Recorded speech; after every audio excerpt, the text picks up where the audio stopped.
Good evening, everyone. This is Bo Reads, and tonight I'm going to be reading Jeff the Killer. Excerpt from a local newspaper. Ominous unknown killer is still at large. After weeks of unexplained murders, the ominous unknown killer is still on the rise. After little evidence has been found, a young boy states that he survived one of the killer's attacks and bravely tells his story. "I had a bad dream and I woke up in the middle of the night," says the boy. "I saw that for some reason the window was open, even though I remember it being closed before I went to bed. I got up and shut it once more. Afterwards, I simply crawled under my covers and tried to get back to sleep. That's when I had a strange feeling, like someone was watching me. I looked up and nearly jumped out of my bed. There, in the little ray of light, illuminating from between my curtains, were a pair of 2 eyes. These weren't regular eyes. They were dark, ominous eyes.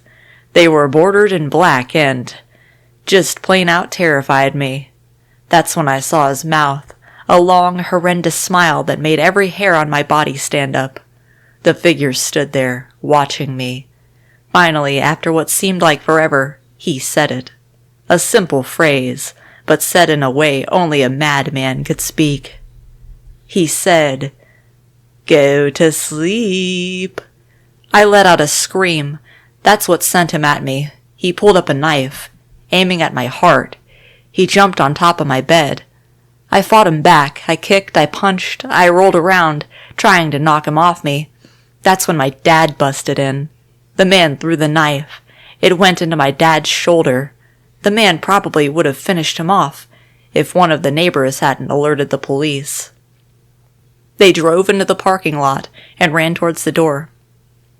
The man turned and ran down the hallway. I heard a smash, like glass breaking. As I came out of my room, I saw the window that was pointing towards the back of my house was broken. I looked out it to see him vanish into the distance. I can tell you one thing. I will never forget that face. Those cold, evil eyes, and that psychotic smile. They will never leave my head. Police are still on the look for this man. If you see anyone that fits the description in this story, please contact your local police department. Jeff and his family had just moved into a new neighborhood. His dad had gotten a promotion at work, and they thought it would be best to live in one of those fancy neighborhoods. Jeff and his brother Liu couldn't complain, though. A new, better house. What was not to love? As they were getting unpacked, one of their neighbors came by. "Hello," she said. "I'm Barbara. I live across the street from you. Well, I just wanted to introduce myself and to introduce my son." She turns around and calls her son over. "Billy, these are our new neighbors." Billy said hi and ran back to play in his yard. "Well," said Jeff's mom, "I'm Margaret, and this is my husband Peter, and my 2 sons, Jeff and Liu." They each introduced themselves, and then Barbara invited them to her son's birthday. Jeff and his brother were about to object, when their mother said that they would love to. When Jeff and his family are done packing, Jeff went up to his mom. "Mom, why would you invite us to some kid's party? If you haven't noticed, I'm not some dumb kid." "Jeff," said his mother, "we just moved here. We should show that we want to spend time with our neighbors. Now, we're going to that party, and that's final." Jeff started to talk, but stopped himself, knowing that he couldn't do anything. Whenever his mom said something, it was final. He walked up to his room and plopped down on his bed. He sat there looking at his ceiling when suddenly he got a weird feeling. Not so much a pain, but a weird feeling. He dismissed it as just some random feeling. He heard his mother call him down to get his stuff, and he walked down to get it. The next day, Jeff walked downstairs to get breakfast and got ready for school. As he sat there eating his breakfast, he once again got that feeling. This time it was stronger. It gave him a slight tugging pain, but he once again dismissed it. As he and Liu finished breakfast, they walked down to the bus stop. They sat there waiting for the bus, and then, all of a sudden, some kid on a skateboard jumped over them, only inches above their laps. They both jumped back in surprise. "Hey, what the hell?" The kid landed and turned back to them. He kicked his skateboard up and caught it with his hands. The kid seems to be about 12, 1 year younger than Jeff. He wears an Aeropostale shirt and ripped blue jeans. "Well, well, well. It looks like we got some new meat." Suddenly, 2 other kids appeared. One was super skinny, and the other was huge. "Well, since you're new here, I'd like to introduce ourselves. Over there is Keith." Jeff and Liu looked over to the skinny kid. He had a dopey face that you would expect a sidekick to have. "And he's Troy." They looked over at the fat kid. Talk about a tub of lard. This kid looked like he hadn't exercised since he was crawling. "And I," said the first kid, "am Randy. Now, for all the kids in this neighborhood, there is a small price for bus fare, if you catch my drift." Liu stood up, ready to punch the lights out of the kid's eyes, when one of his friends pulled a knife on him. "I had hoped you would be more cooperative, but it seems we must do this the hard way." The kid walked up to Liu and took his wallet out of his pocket. Jeff got that feeling again. Now it was truly strong, a burning sensation. He stood up, but Liu gestured him to sit down. Jeff ignored him and walked up to the kid. "Listen here, you little punk. Give back my bro's wallet, or else." Randy put the wallet in his pocket and pulled out his own knife. "Oh? And what will you do?" Just as he finished the sentence, Jeff popped the kid in the nose. As Randy reached for his face, Jeff grabbed the kid's wrist and broke it. Randy screamed, and Jeff grabbed the knife from his hand. Troy and Keith rushed to Jeff, but Jeff was too quick. He threw Randy to the ground. Keith lashed out at him, but Jeff ducked and stabbed him in the arm. Keith dropped his knife and fell to the ground screaming. Troy rushed him too, but Jeff didn't even need the knife. He just punched Troy straight in the stomach, and Troy went down. As he fell, he puked all over. Liu could do nothing but look in amazement at Jeff. "Jeff, how'd you—" That was all he said. They saw the bus coming and knew they'd be blamed for the whole thing, so they started running as fast as they could. As they ran, they looked back and saw the bus driver rushing over to Randy and the others. As Jeff and Liu made it to school, they didn't dare tell what happened. All they did was sit and listen. Liu just thought of that as his brother beating up a few kids, but Jeff knew it was more. It was something scary. As he got that feeling, he felt how powerful it was, the urge to just hurt someone. He didn't like how it sounded, but he couldn't help feeling happy. He felt the strange feeling go away, and stay away for the entire day of school. Even as he walked home due to the whole thing near the bus stop, and how now he probably wouldn't be taking the bus anymore, he felt happy. When he got home, his parents asked him how his day was, and he said, in a somewhat ominous voice, "It was a wonderful day." Next morning, he heard a knock at his front door. He walked down to find 2 police officers at the door, his mother looking back at him with an angry look. "Jeff, these officers tell me that you attacked 3 kids, that it wasn't regular fighting, and that they were stabbed. Stabbed, son!" Jeff's gaze fell to the floor, showing his mother that it was true. "Mom, they were the ones who pulled the knives on me and Liu." "Son," said one of the cops, "we found 3 kids, 2 stabbed, 1 having a bruise on his stomach, and we have witnesses proving that you fled the scene. Now, what does that tell us?" Jeff knew it was no use. He could say him and Liu had been attacked, but then there was no proof it was not them who attacked first. They couldn't say that they weren't fleeing, because truth be told they were, so Jeff couldn't defend himself or Liu. "Son, call down your brother." Jeff couldn't do it, since it was him who beat up all the kids. "Sir, it was me. I was the one who beat up the kids. Liu tried to hold me back, but he couldn't stop me." The cop looked at his partner and they both nodded. "Well, kid, Looks like a year in juvie." "Wait," says Liu. They all looked up to see him holding a knife. The officers pulled their guns and locked them on Liu. "It was me. I beat up those little punks. Have the marks to prove it." He lifted up his sleeves to reveal cuts and bruises, as if he was in a struggle. "Son, just put the knife down," said the officer. Liu held up the knife and dropped it to the ground. He put his hands up and walked over to the cops. "No, Liu, it was me. I did it." Jeff had tears running down his face. "Huh, poor bro, trying to take the blame for what I did. Well, take me away." The police led Liu out to the patrol car. "Liu, tell them it was me. Tell them. I was the one who beat up those kids." Jeff's mother put her hands on his shoulders. "Jeff, please. You don't have to lie. We know it's Liu. You can stop." Jeff watched helplessly as the cop car speeds off with Liu inside. A few minutes later, Jeff's dad pulled into the driveway, seeing Jeff's face and knowing something was wrong. Son, what is it?" Jeff couldn't answer. His vocal cords were straining from crying. Instead, Jeff's mother walked his father inside to break the bad news to him, as Jeff wept in the driveway. After an hour or so, Jeff walked back into the house, seeing that his parents were both shocked, sad, and disappointed. He couldn't look at them. He couldn't see how they thought of Liu, when it was his fault. He just went to sleep, trying to get the whole thing out of his mind. 2 days went by, with no word from Liu at JDC. No friends to hang out with, nothing but sadness and guilt. That is until Saturday, when Jeff is woke up by his mother with a happy, sunshiny face. "Jeff, it's the day," she said, as she opened up the curtains and let light flood into his room.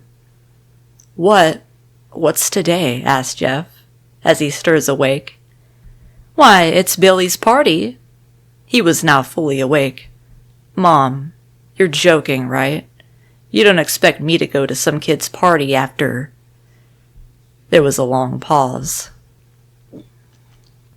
"Jeff, we both know what happened. I think this party could be the thing that brightens up the past days. Now, get dressed." Jeff's mother walked out of the room and downstairs to get ready herself. He fought himself to get up. He picked out a random shirt and pair of jeans and walked downstairs. He saw his mother and father all dressed up, his mother in a dress and his father in a suit. He thought, why they would ever wear such fancy clothes to a kid's party. "Son, is that all you're going to wear?" said Jeff's mom. "Better than wearing too much," he said. His mother pushed down the feeling to yell at him, and hid it with a smile. "Now, Jeff, we may be overdressed, but this is how you go if you want to make an impression," said his father. Jeff grunted and went back up to his room. "I don't have any fancy clothes," he yelled downstairs. "Just pick out something," called his mother. He looked around in his closet for what he would call fancy. He found a pair of black dress pants he had for special occasions and an undershirt. He couldn't find a shirt to go with it, though. He looked around and found only striped and patterned shirts, none of which go with dress pants. Finally, he found a white hoodie and put it on. "You're wearing that?" they both said. His mother looked at her watch. "Oh, no time to change. Let's just go," she said, as she herded Jeff and his father out the door. They crossed the street over to Barbara and Billy's house. They knocked on the door, and out it appeared that Barbara, just like his parents, way overdressed. As they walked inside, all Jeff could see were adults, no kids. "The kids are out in the yard, Jeff. How about you go and meet some of them?" said Barbara. Jeff walked outside to a yard full of kids. They were running around in weird cowboy costumes and shooting each other with plastic guns. He might as well be standing in a Toys R Us. Suddenly, a kid came up to him and handed him a toy gun and hat. "Hey, wanna play?" he said. "Ah, no, kid. I'm way too old for this stuff." The kid looked at him with that weird puppy dog face. "Please," said the kid. "Fine," said Jeff. He put on the hat and started to pretend to shoot at the kids. At first he thought it was totally ridiculous, but then he started to actually have fun. It might not have been super cool, but it was the first time he had done something that took his mind off of Liu. So he played with the kids for a while, until he heard a noise. A weird, rolling noise. Then it hit him. Randy, Troy, and Keith all jumped over the fence on their skateboards. Jeff dropped the fake gun and ripped off the hat. Randy looked at Jeff with a burning hatred. "Hello, Jeff, is it?" he said. "We have some unfinished business." Jeff saw his bruised nose. "I think we're even. I beat the crap out of you, and you get my brother sent to JDC. Randy got an angry look in his eyes. "Oh no, I don't go for even. I go for winning. You may have kicked our asses that one day, but not today." As he said that, Randy rushed at Jeff. They both fell to the ground. Randy punched Jeff in the nose, and Jeff grabbed him by the ears and headbutted him. Jeff pushed Randy off of him, and both rose to their feet. Kids were screaming, and parents were running out of the house. Troy and Keith both pulled guns out of their pockets. "No one interrupts or guts will fly," they said. Randy pulled a knife on Jeff and stabbed it into his shoulder. Jeff screamed and fell to his knees. Randy started kicking him in the face. After 3 kicks, Jeff grabs his foot and twists it, causing Randy to fall to the ground. Jeff stood up and walked towards the back door. Troy grabbed him. "Need some help?" He picks Jeff up by the back of the collar and throws him through the patio door. As Jeff tries to stand, he is kicked down to the ground. Randy repeatedly starts kicking Jeff until he starts to cough up blood. "Come on, Jeff, fight me." He picks Jeff up and throws him into the kitchen. Randy sees a bottle of vodka on the counter and smashes the glass over Jeff's head. "Fight!" He throws Jeff back into the living room. "Come on, Jeff, look at me." Jeff glances up, his face riddled with blood. "I was the one who got your brother sent to JDC, and now you're just gonna sit here and let him rot in there for a whole year? You should be ashamed." Jeff starts to get up. "Oh, finally, you stand and fight." Jeff is now to his feet, blood and vodka on his face. Once again he gets that strange feeling, the one in which he hasn't felt for a while. "Finally, he's up," says Randy, as he runs at Jeff. That's when it happens. Something inside Jeff snaps. His psyche is destroyed. All rational thinking is gone. All he can do is kill. He grabs Randy and pile drives him to the ground. He gets on top of him and punches him straight in the heart. The punch causes Randy's heart to stop. As Randy gasps for breath, Jeff hammers down on him. Punch after punch, blood gushes from Randy's body until he takes one final breath and dies. Everyone is looking at Jeff now. The parents, the crying kids, even Troy and Keith, although they easily break from their gaze and point their guns at Jeff. Jeff sees the guns trained on him and runs for the stairs. As he runs, Troy and Keith let out fire on him, each shot missing. Jeff runs up the stairs. He hears Troy and Keith follow up behind. As they let out their final rounds of bullets, Jeff ducks into the bathroom. He grabs the towel rack and rips it off the wall. Troy and Keith race in, knives ready. Troy swings his knife at Jeff, who backs away and bangs the towel rack into Troy's face. Troy goes down hard, and now all that's left is Keith. He is more agile than Troy, though, and ducks when Jeff swings the towel rack. He dropped the knife and grabbed Jeff by the neck. He pushed him into the wall. A thing of bleach fell on top of him from the top shelf. It burned both of them as they both started to scream. Jeff wiped his eyes as best he could. He pulled back the towel rack and swung it straight into Keith's head. As he lay there, bleeding to death, he let out an ominous smile. "What's so funny?" asked Jeff. Keith pulled out a lighter and switched it on.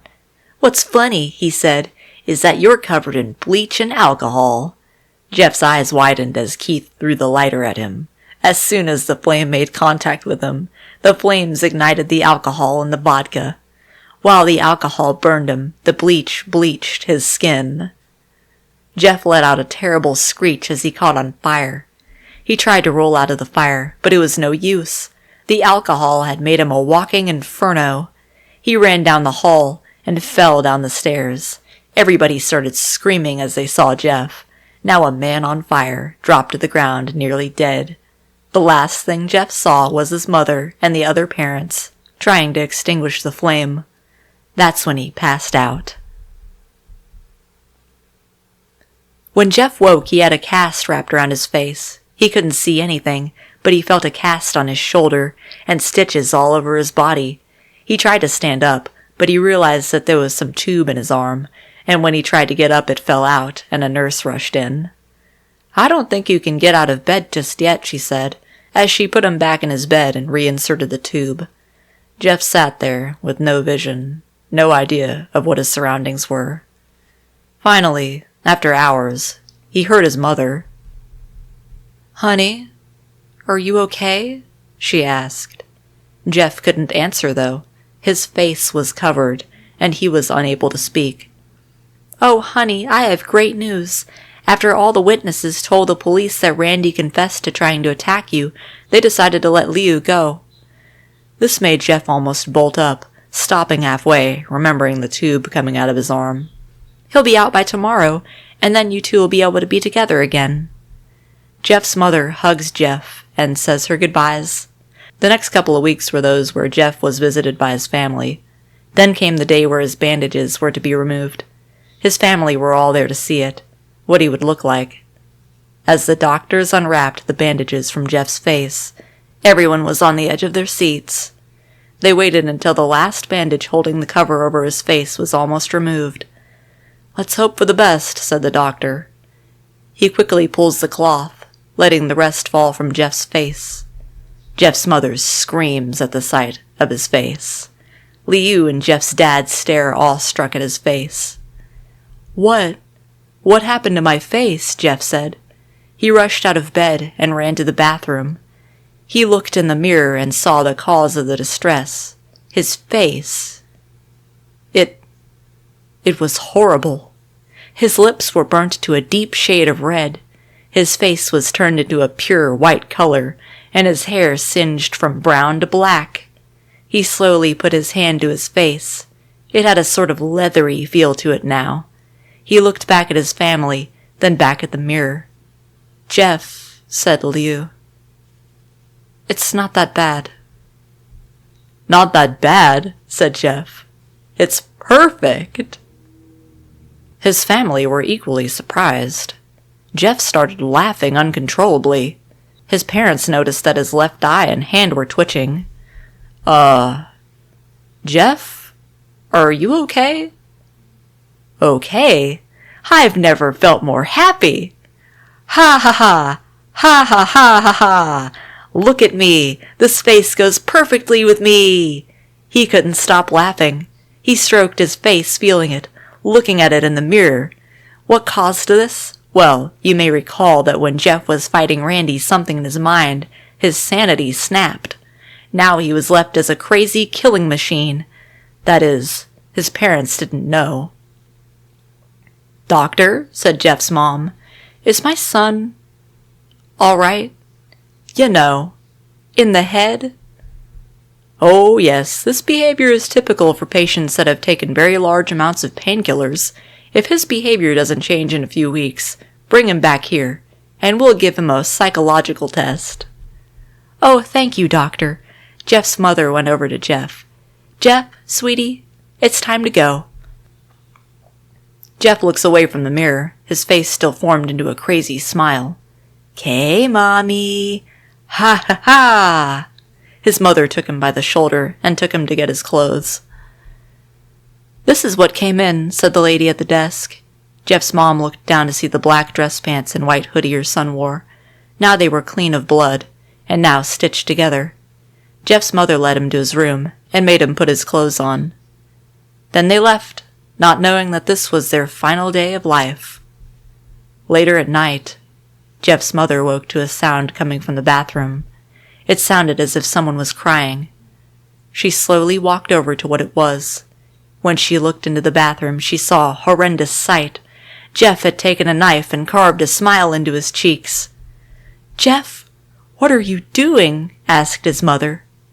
Jeff looked over to his mother. "I couldn't keep smiling, Mommy. It hurt after a while. Now I can smile forever." Jeff's mother noticed his eyes, ringed and black. Jeff, your eyes! His eyes were seemingly never closing. I couldn't see my face. I got tired and my eyes started to close. I burned out the eyelids so I could forever see myself, my new face. Jeff's mother slowly started to back away, seeing that her son was going insane. What's wrong, Mommy? Aren't I beautiful?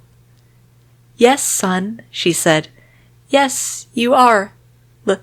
Let me go get Daddy so he can see your face. She ran into the room and shook Jeff's dad from his sleep. Honey, get the gun. She stopped as she saw Jeff in the doorway, holding a knife. Mommy, you lied. That's the last thing they hear as Jeff rushes them with the knife, gutting both of them. His brother Liu woke up, startled by some noise. He didn't hear anything else, so he just shut his eyes and tried to go back to sleep. As he was on the border of slumber, he got the strangest feeling that someone was watching him. He looked up, before Jeff's hand covered his mouth. He slowly raised the knife, ready to plunge it into Liu. Liu thrashed here and there, trying to escape Jeff's grip. Shh, Jeff said. Just go to sleep.